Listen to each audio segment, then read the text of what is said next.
Yes, Srini, it is live now, Srini. Okay.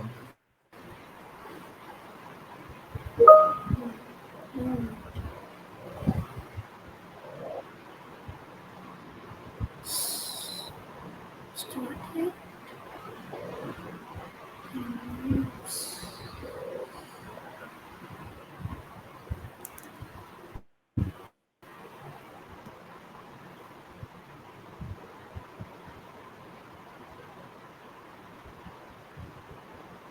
Hmm. Yeah, so, yeah, Srini, we are live now. So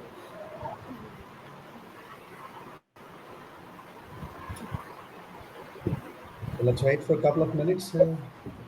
Yes, Srini, we can wait. We can wait. So you can give us a hint when participants are ready. Yes, sure, sure, sure.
Srini, Yeah.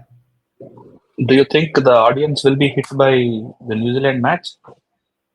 Yeah, that could be the case as well, because it's Yes, Srini, we nearly didn't 50 members nearly 50 members registered, but only 4 has joined, Srini.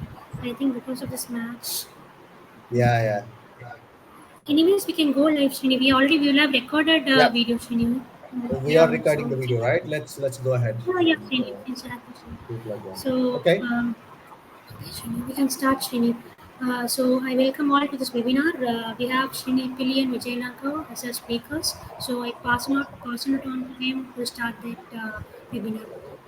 Thank you, Srini. Yeah. Thank you. Okay. All right. Good afternoon, everyone. So we got a lot of questions regarding the career path, or let's say career growth towards the agile consultant, especially a lot of software engineers and engineers from different areas have asked us, how can I transform myself into an agile consultant? So that's why we brought up the topic today. Along with me, Vijay Lanka is there in the webinar, and he's also quite long into the agile world. So we will speak about it, our experience. We will share our experiences, and then last 15 minutes we keep it for question and answer session. All right. Having said that, so the agenda for today, we will give a small introduction about Agile Tribe and who we are, and absolutely what is the need for the transformation in the current market situations and industry trends. And then we will go through the understanding of the agile methodology, because it's quite broad and it has a lot of essential elements in it. And to be successful in an agile world, what skills one need? That's the next topic. And then we will give some tips on transitioning from engineering to an agile consultant. So Agile Tribe is a consulting firm with focus on learning Under the learning, we do cover, let's say, training and coaching sessions. And then the second part is the consulting, where we focus on transformation of organizations from the traditional method to more on agile way of working. That's where we help the organizations. And the third area is the technology, where uh, the tools and solutions come under scope. So these are the three focus areas for the Agile Tribe.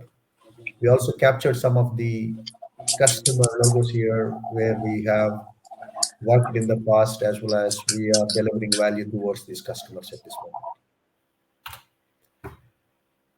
I'll start about myself. So, because I have gone through this transformation journey myself, so I started my career as a software test engineer. Hands-on technical testing was my cup of tea, and then I navigated myself into the project management area later on. So where the challenges are very different compared to an engineer who was doing hands-on software work. So then from that, I shifted my gears towards people leadership. I worked as a group leader for 6 plus years. So where I learned a lot about different cultures, different mindsets, how to live with people and how to serve people. And then I started my agile journey around 2014, where I was already working in a conventional method, waterfall method, for one of the big telecom companies. We were developing an order to delivery solution, which has multiple applications, whereas the applications have a lot of integration points, very different set of stakeholders, diversified stakeholders, and different business challenges on the day-to-day basis, because the telecom world itself is rapidly changing on the day-to-day, and the customer requirements are changing. That's when we started my first assignment to move from a waterfall method to agile method. And then I continued my journey in this area. I explored different frameworks such as Scrum, Scaled Agile Framework, Kanban, and now I'm working as a transformation lead, helping one of the largest high-tech company, where they build very complex systems and have different set of teams coming from hardware to software. And the challenge is, how do we increase the efficiency and increase the customer value by delivering, continuously and efficiently. So that's bit of myself, bit background. Probably Vijay, you would like to pitch in. Hey, thank you, Srini. And Srini was saying good afternoon because he's joining from a different time zone, and I'm in Indian time zone, so I would rather say it's good evening to you all. So, coming to myself, I'm also in the same path like how Srini has described. So, I mean, back in 20 years, I mean, I started my career somewhere around in 2003, and Agile Manifesto has come into picture in 2001. So I started my career as well from call centers, and then I moved into project management, then into release management, then into portfolio management. Then on at the same time, while I was doing the portfolio release management, I was also trying to venture into the new framework that we got into the organization, which is Scrum.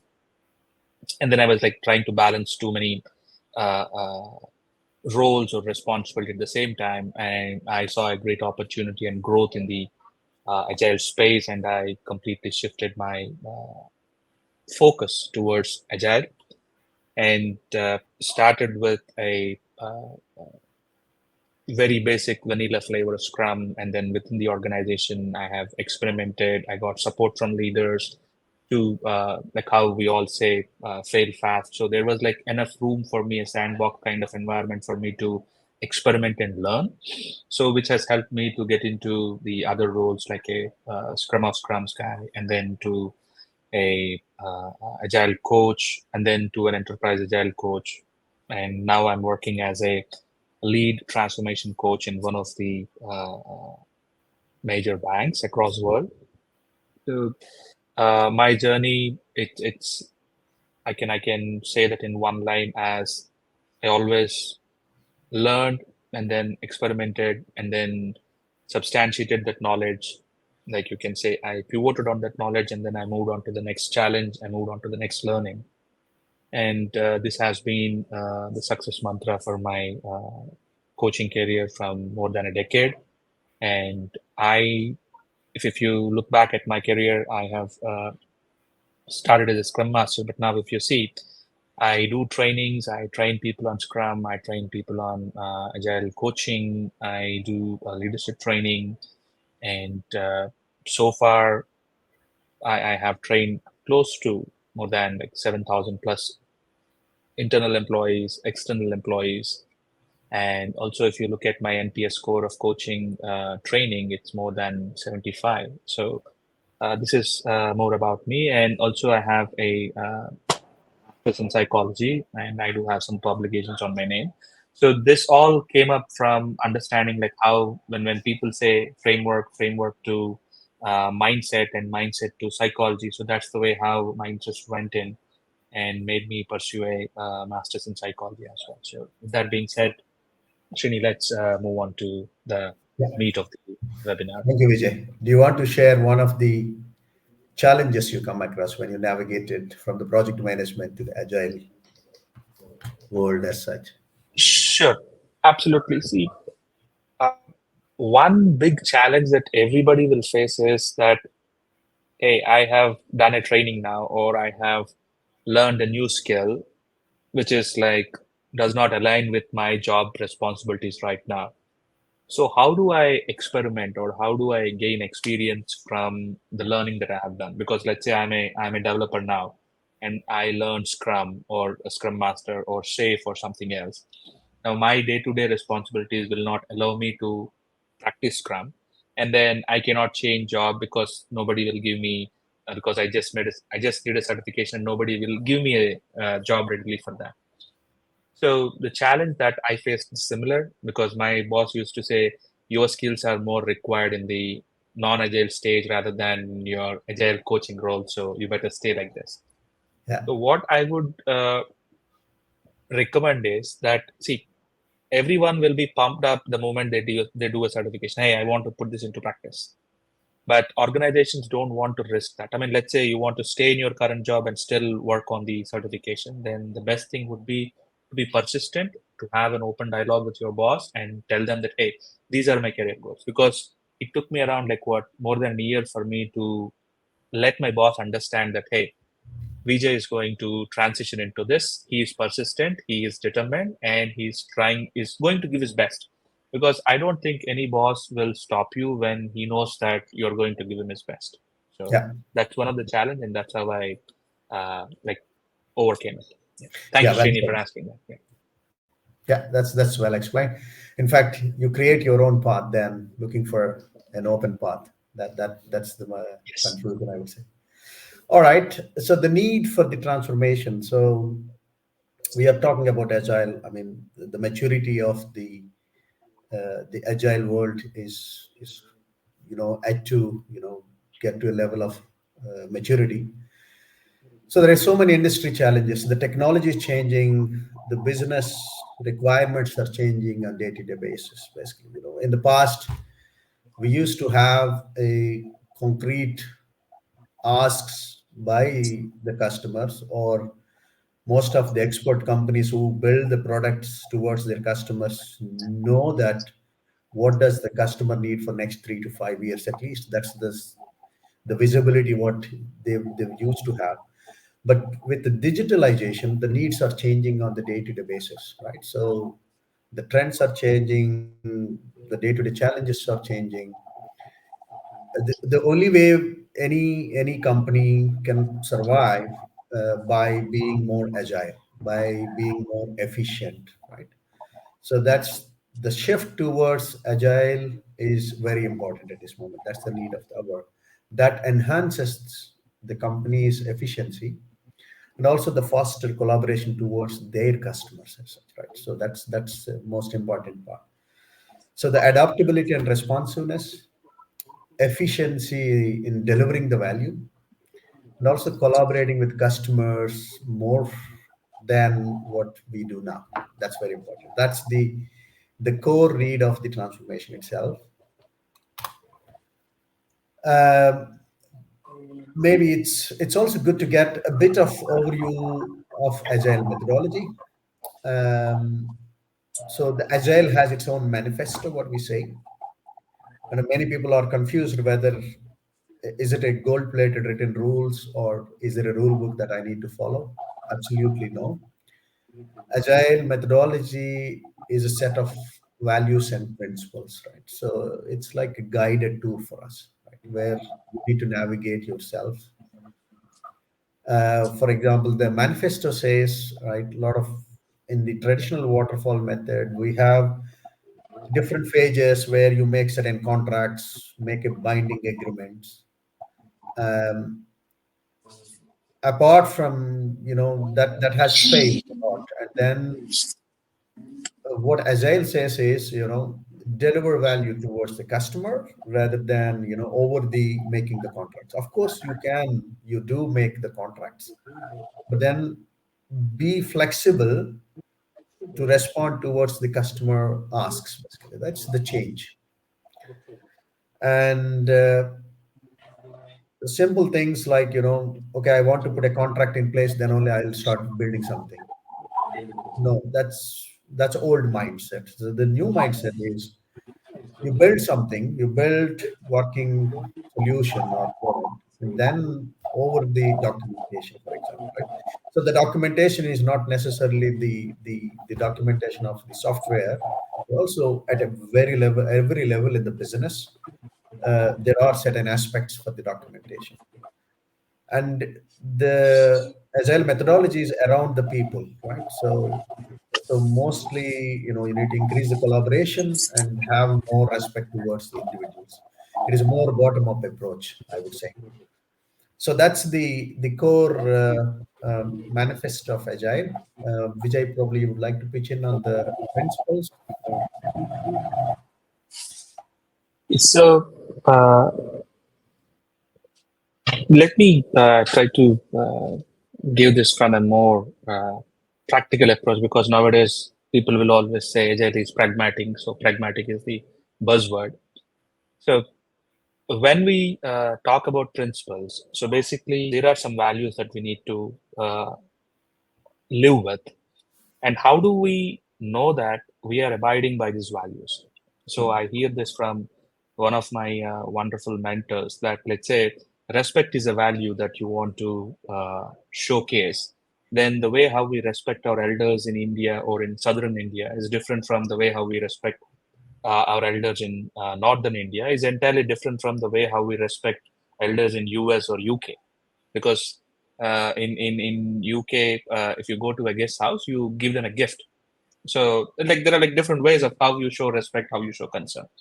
So uh, coming to that same point, like how do we live by the values of the Agile Manifesto? So there are some principles laid around, and by following those principles and by putting those principles into our day in day out collaboration with the teams and working, when putting them into our working environment, will definitely move us towards that adhering to that value perspective thing.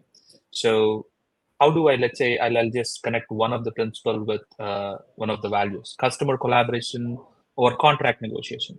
So contract negotiation is more like, hey, I give you a contract and then I would say I'll sign and then I'll come after some period and then say, hey, give me my goods or service back.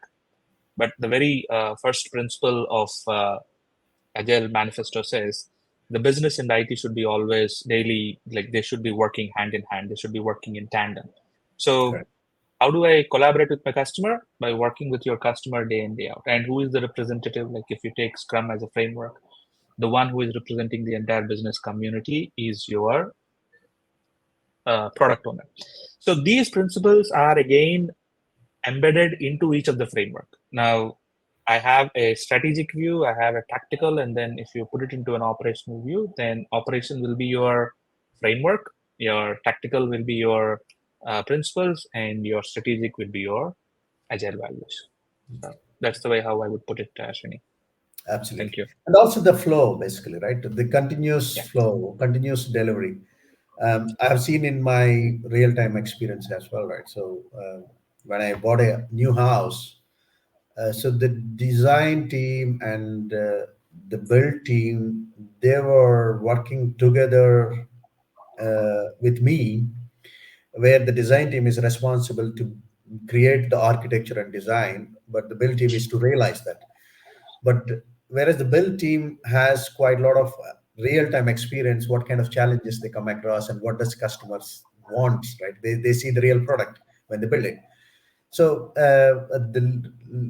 recent times, right? I mean, at least I see that, and they are coming together and had a multiple iterations with me on finalizing the design.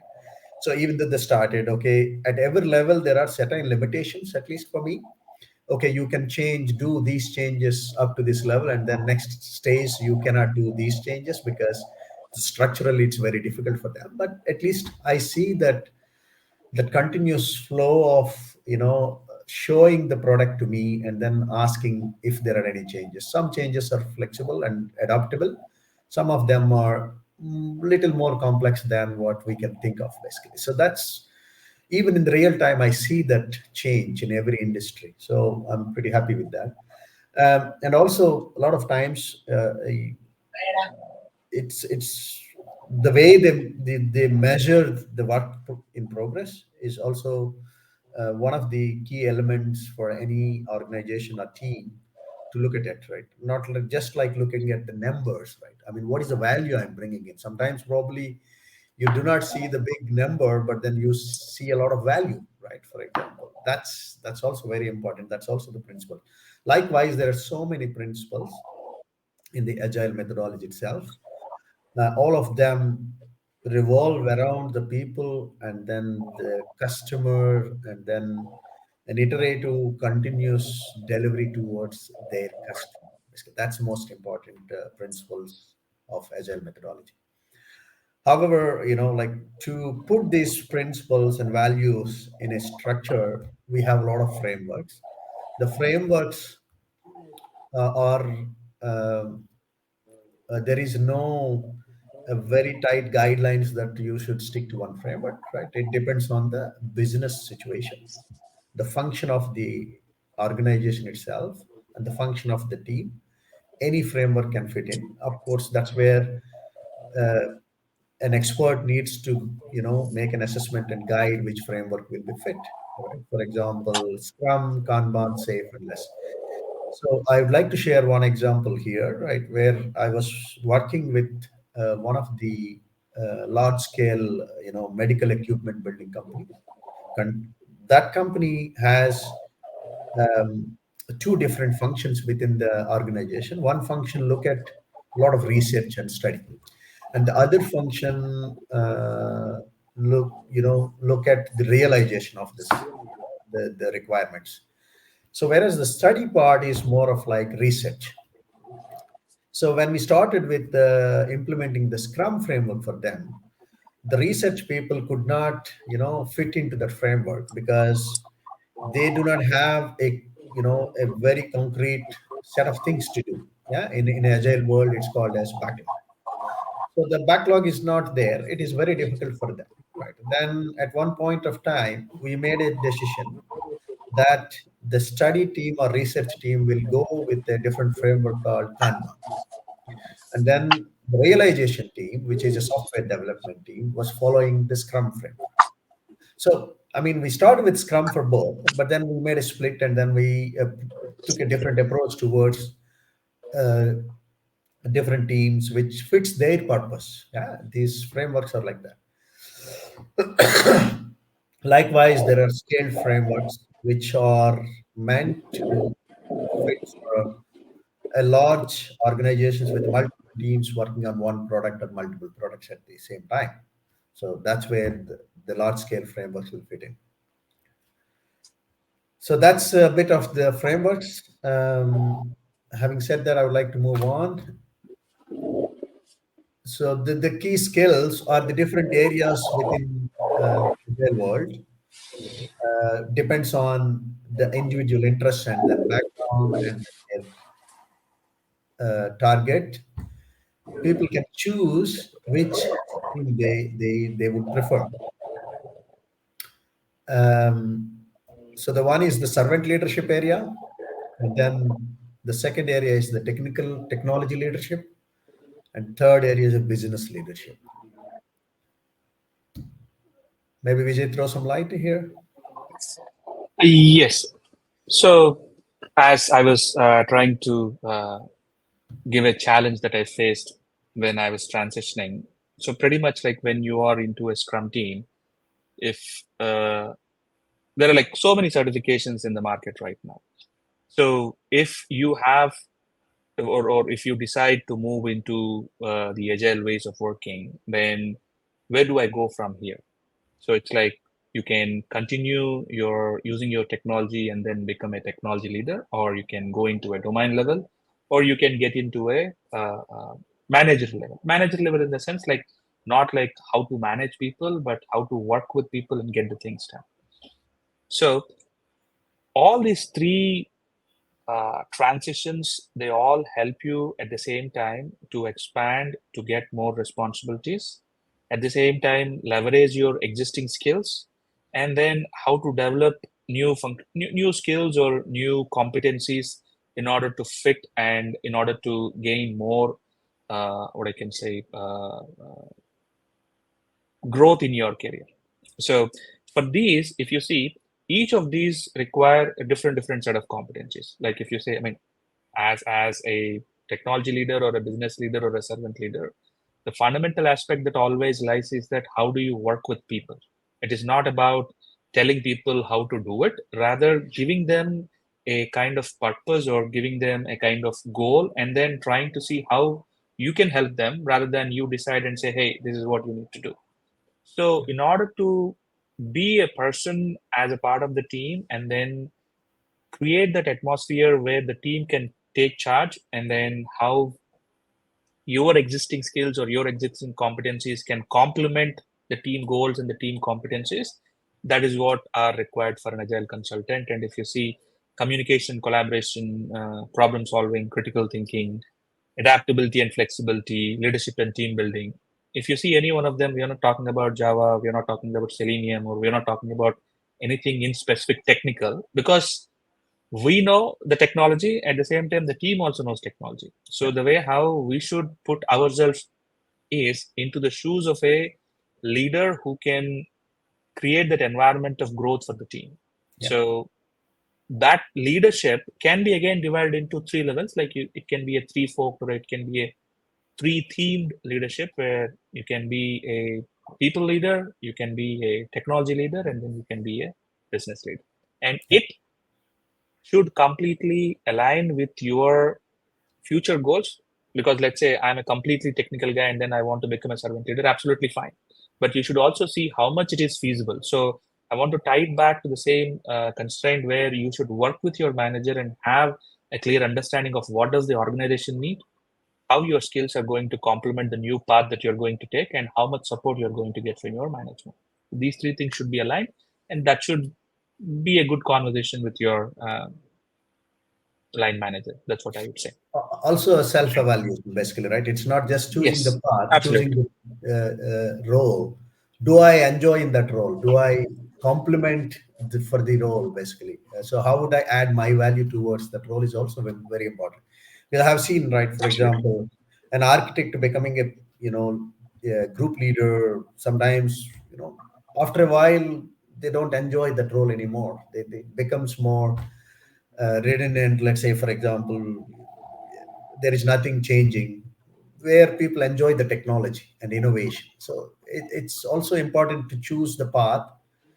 uh, Having said that, you have the interest and passion towards that area, and then you will find all the necessary elements to to enhance your role and bring value towards the organization. Well, sometimes it's very difficult to choose, right? And in those cases, of course, I would always recommend to speak to an expert, right? I mean, it could be your manager or an external expert. Like we provide sessions to a lot of people. Uh, People worked in the project management area. Hey, I worked as a software engineer. Which path is good for me? Uh, well, we will not determine the path for you. We will enable you to choose the right path for you with all the right set of questions and information giving, right, the challenges.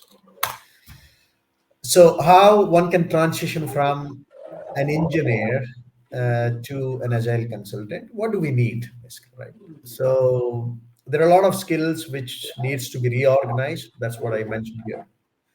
Or let's say nothing will be a waste, right?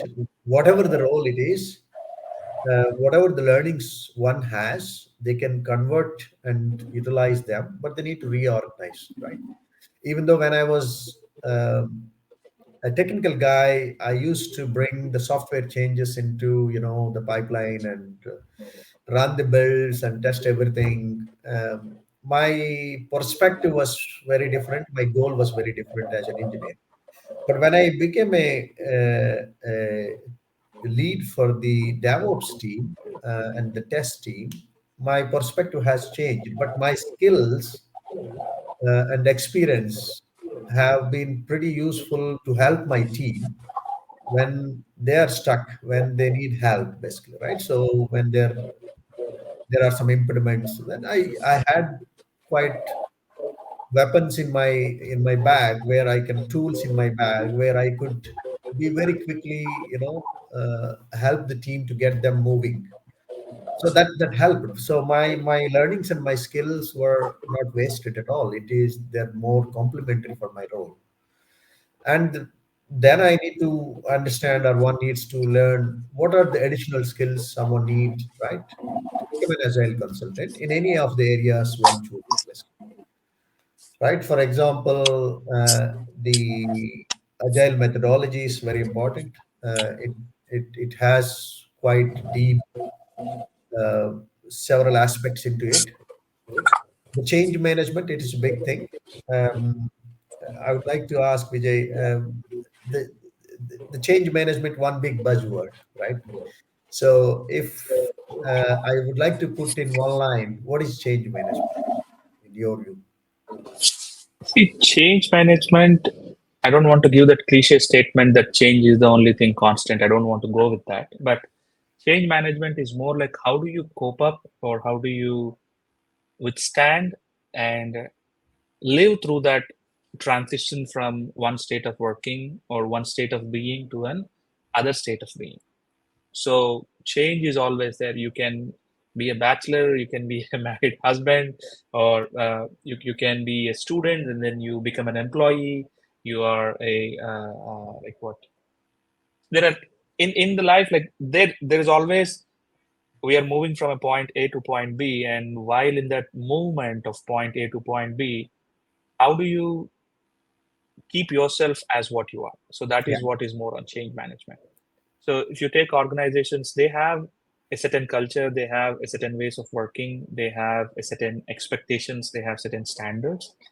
And now with the new ways of working, everything has to change. People's competencies change, the metrics change, the way how we work change, the culture change is also anticipated.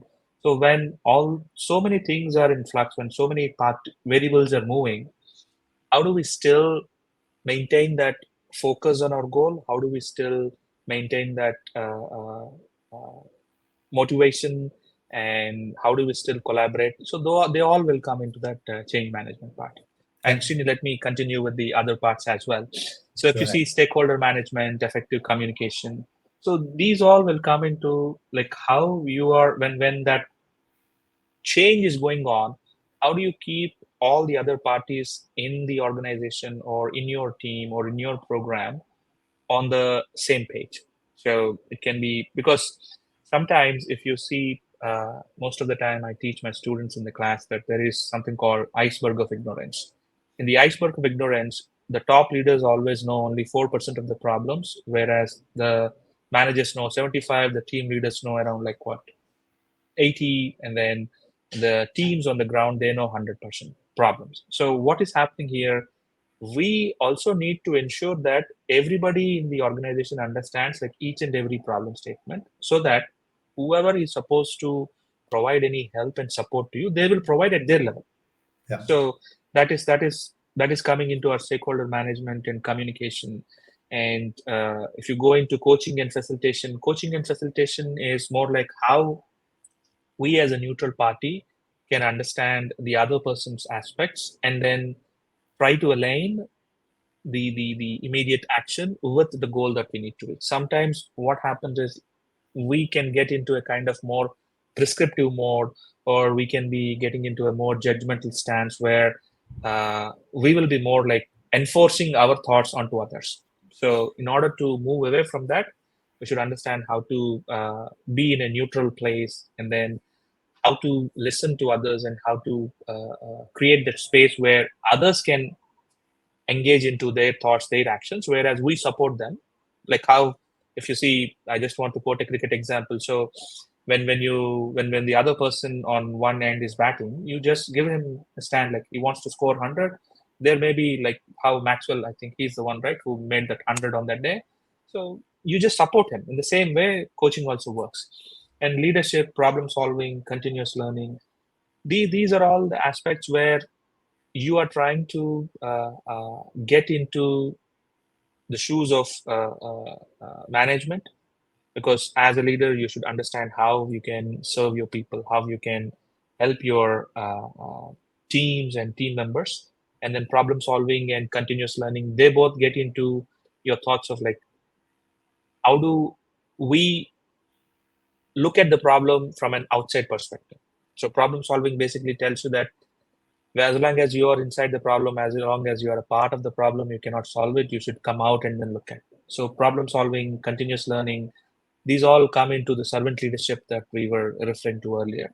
And adaptability, business acumen, and clients relationship management. These all will again go back to that principle of how to work with the customer, Collaboration. collaboration, then Yeah. contract negotiation. So how do you maintain that relationship nowadays? A simple example I'll give you. I mean, this looks very naive at this place at this point of time, but let's say you go to a regular shop and then one day your phone pay is not working, or you forgot to bring cash. The shop guy will say, no problem sir, you give it to me the next time you come. So that's a great example of customer collaboration and contract negotiation. So adaptability, business acumen, these are the things that you can learn in your day-to-day business, where you want to stick to your core profession. At the same time, you will be looking out at opportunities how you can expand your skill set or your competency. Yeah. So those are the things. Also the Yeah. coaching and Thanks, Srini. facilitation, right? So there are a lot of tools as such. Yeah. It brings me into my mind the liberating structures here. So that those structures can be used as tool or a method to do the facilitation, and then to solve a particular problem with a group of people. You can enable people to be part of the problem solving as well, right? That's also important, not really solving as an individual, but also how you can solve the problem as and be part of the group. That's also important. um, then I would like to move on. So this tips for successful transformation. Of course, it's not just related to the transformation itself. The continuous learning has become part of everybody's life now. For example, I'll tell one good example where my parents doesn't know how to use a smartphone, but then it took them for a couple of years to understand the smartphone. They were more like the landline and wired phones they were used to, and then when the smartphone came into picture, it was very difficult for them to use the phone, right? And but then they had to learn to be connected with the world, and with the family members. So as simple as that. So the learning will never stop. I think the learning is the one thing which has to be continued. and that's also important for the transformation itself, right? So you need to learn different things on the day-to-day basis. And the adaptability, the same example, I can use it for the adaptability, right? So with the whole digitalization, for example, the best example is the environment itself, right? So all the payments, the process of making payments have been changed. The process of communication has been changed. So we need to adapt to catch up and to sustain ourselves as well. So the continuous learning is the big mantra. And of course, I have seen many people who does really hard work, get the certification, but still they have a struggle. So the certification is an enabler in my view, but the real time doing the job is very, very different.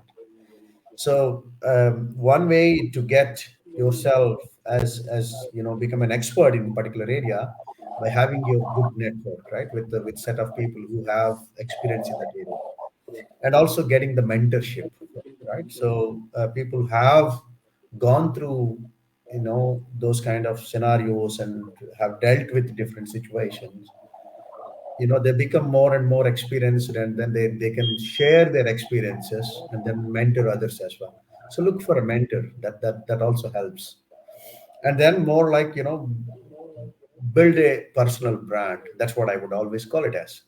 So I had an example where I was pretty much introvert in my earlier part of my career, but then I wanted to become an extrovert because I got a feedback from people that okay, you're an introvert, you don't speak out. So then I had to find different methods, right? Like I started writing small blogs, and that became my brand as such, right? So I focused on one particular problem, and then I started writing blogs, which is more of like in written communication.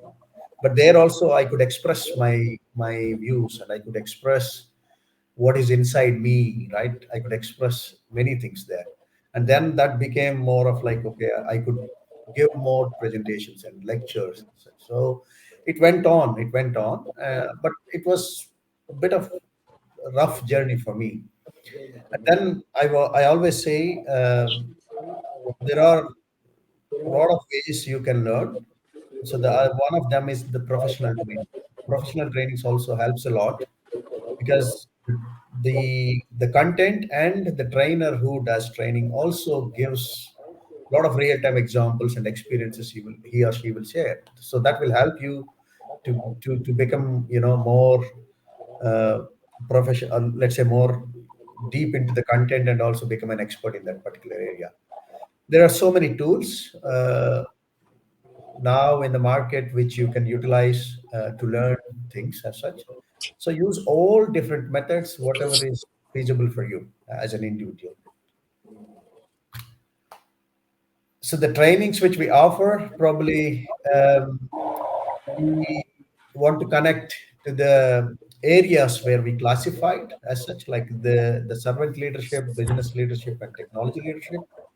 There are quite diversified trainings. Depends on the choice of individual what he wants to become or she wants to become.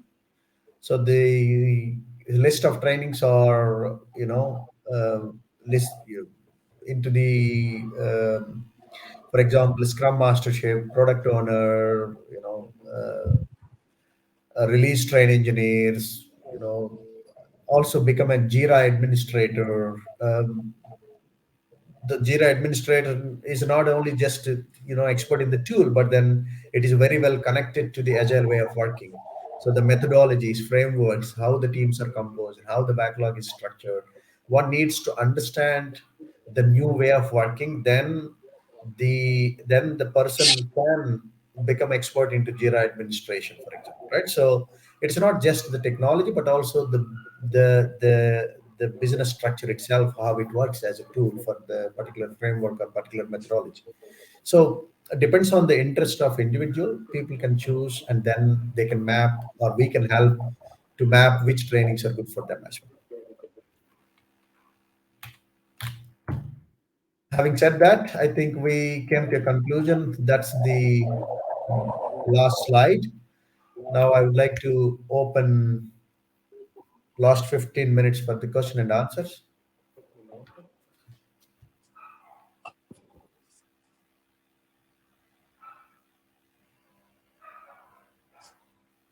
So Vijay, probably, so do you have any tips how to choose, my path and which training I should select? Is there any overlap between, these three areas? See, before I answer that question, I should also uh, provide a statement which can give me that authority or space or stand to answer that question. Okay. Just to give an example, I have done close to 30 certifications, and my highest certification in admin, the certification, recent certification I did in Agile, it costed me around 6 lakhs. So it's not like 10,000, 20,000, or 30,000. So if you look at the certification cost, it shows my conviction towards like how much I'm invested in Agile and how much I want to go into that. So that puts me in a place where I can answer this question with experience. So most of the time, what happens is people they do certifications because their company gives them money, or they see that one of their friend has done a certification, and then they also want to they also want to go into that, and they'll say, okay, he did a certification, he got this much package, and these guys will also run after the certification. That should not be the case. What I would definitely ask the people who are looking for certifications is talk to the trainer first. I mean, if a trainer is not going to talk to you and then say, hey, just close your eyes and take a leap of faith, I don't want you to go with them, because they are only trying to sell you the certification, and then after that, they'll be like gone.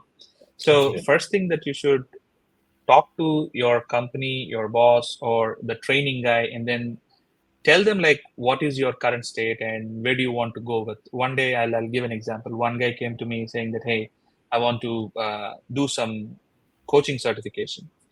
So later I came to know that he has to go into a place where he needs a Scrum certification.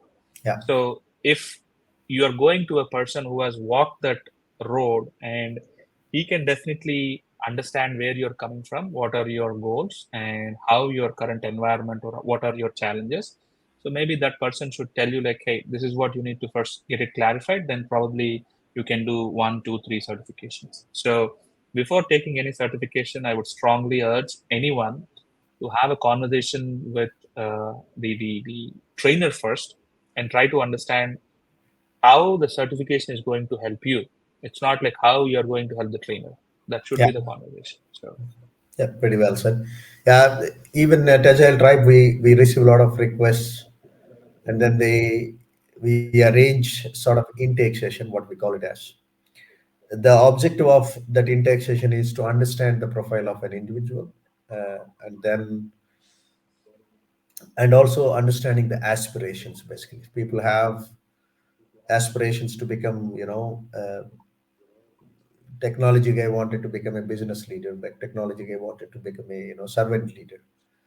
So then it's quite evident that what are the essential tools and techniques, and the challenges. Mostly I speak about challenges, right? It's also in the servant leadership, in the agile world, it's more bottom up approach than top down, right? I mean, you cannot command someone. I mean, that's gone. That era is completely gone. You have to respect people and then get things moving. Basically, that's very critical. So I always challenge them. Okay, are you that kind of person who have patience and pull the things rather than the pushing things, right? That's how we do it at Agile Tribe. And also, after the trainings, we always spend quite a lot of time with them to help them in their career as such, right? So it's not like, okay, just finish the training and just leave it, right, in the ocean. So navigate them in the right way so that, they can become self-sustained. Then our relationship, probably will get on a slow path. the relationship will never end. But then, yeah, that's how we are accommodating people now who are aspirant to become an agile expert. And to add to that, Srini, we also run a meetup group every alternative Wednesday. So it also provides a space where the alumni can connect or whatever questions you have. So this is a kind of like touch point or cadence based meetup that Yeah, we can work with the learners as well. So, yeah, that's, I think that's pretty interesting. So to, I think we have a weekly session where we can have Q&A or brainstorming sessions. Right? Yeah, okay, perfect. Uh, well, we are almost there. So what I would like to do, our team will send a, a survey form where people can fill in their feedback about the session itself, and also they can ask the questions related to the change, what they would like to envision, and also questions related to any framework or any the agile methodology itself. And then if they're struggling or facing any problems, if you're already into this world, then it's also, you can always put those questions, and then we will arrange a sort of one-on-one session with the individuals. And I see you something coming Srini, up on the website on the. yes, there is Srini, a question from. Yeah. So I'll read out. Maybe Vijay, you can answer. I'm working in a medical device industry as a quality and regulatory engineer. Will I be also able to transition in the way you have explained? So let me answer that question, Srini. Yeah, please. So Dhanushya, the answer is yes. Okay. How is that I'm saying it yes? I'll tell you. When we talk about companies like Reddy's Lab or Legato, or there are other healthcare giants as well, which are slowly trying to transition into the agile ways of working. When I say agile ways of working, don't look at it only from a certain specific framework. Okay, because as I said, people are more looking towards like what part of the agile, you can say, what part of the agile philosophy. I mean, if I say philosophy again, so many people will shoot me down, but still I'm saying what part of the agile structure or agile knowledge they can take back to their organization and see how they can work with their stakeholders in a faster and a better way. So if you are planning to transition, like how you, I see that you are in a quality and regulatory engineer. So definitely there is a scope for you to transition into, if you want to move into software, I hope there is definitely a fair chance. And if you still want to continue in the medical field, you can still do it as well. So answer is yes. Yeah, and even to add on, right? So I'm coming from the Philips. So Mhm. we at Philips we implemented scaled agile framework, and which is not limited to only software. It is also applied at every function within the organization. Let's say, for example, the hardware, quality and regulatory, etc., etc. So th- it is possible, and as an individual, one can navigate to different roles. That's not at all a problem.